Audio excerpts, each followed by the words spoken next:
విశాఖ ఎక్స్ప్రెస్లో ఒక వివాహిత పైన అత్యాచారానికి పాల్పడిన యువకుణ్ణి విజయవాడ రైల్వే పోలీసులు గుర్తించి అదుపులోకి తీసుకున్నారు.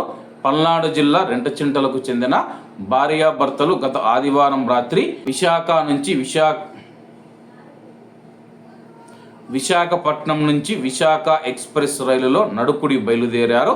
జనరల్ బోగిలో బాత్రూమ్ వద్ద కూర్చొని ప్రయాణం చేస్తూ ఉండగా రైలు విజయవాడ సమీపానికి చేరుకోగానే ఏసీ బోగిలో బాయిగా పనిచేస్తూ ఉన్న ఒడిశాకు చెందిన సౌరవ్ బగ్ది దంపతులనిద్దరిని ఏసీ బోగిలో కూర్చోవచ్చని పిలిచాడు.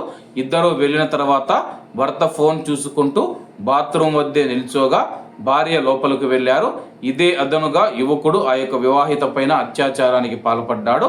ఇంటికి వచ్చాక భార్య ముభావంగా ఉండడం చూసి గట్టిగా నిలదీయడంతో జరిగిన విషయం చెప్పారు.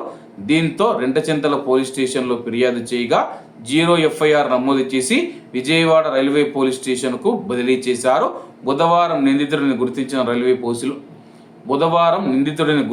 రైల్వే పోలీసులు అదుపులోకి తీసుకున్నారు.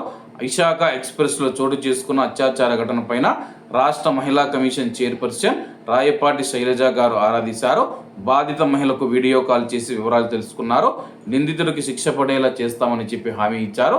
కాబట్టి రైళ్లలో కూడా ప్రయాణం చేసేటప్పుడు చాలా జాగ్రత్తగా ఉండండి.